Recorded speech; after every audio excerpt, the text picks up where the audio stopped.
Welcome to lesson 20. In this lesson, we will implement full CRUD functionality inside the teacher form. This is where your UI, business logic layer, and database all come together.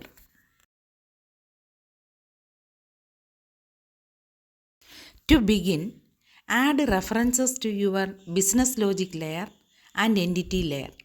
Then create a teacher BLL object and a teacher entity object inside your code behind file.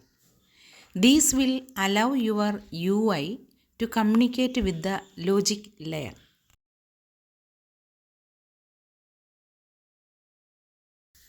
For the create operation, read values from the text boxes, fill the teacher entity, and call the save teacher method in the BLL.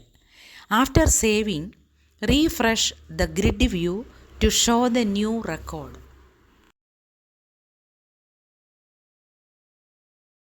The read operation is handled by binding the grid view. Load the teacher list only when the page loads for the first time by checking is post back.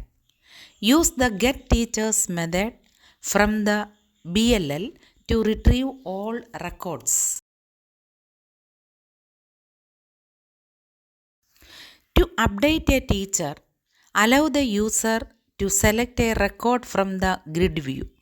Populate the form fields with the selected data. After the user makes changes, call the update teacher method in the BLL.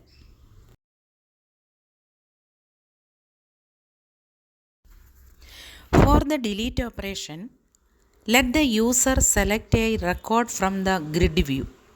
After confirming the action, call the delete teacher method in the BLL and refresh the grid view to remove the deleted record. Include a clear button to reset all form fields. This prepares the form for entering a new teacher and prevents accidental updates. Always validate required fields before saving or updating. Use meaningful messages to guide the user. Wrap operations in try-catch blocks to handle errors gracefully.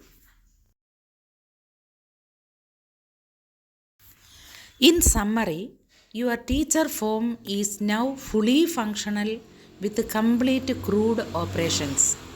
Your UI, BLL, and database are now working together seamlessly.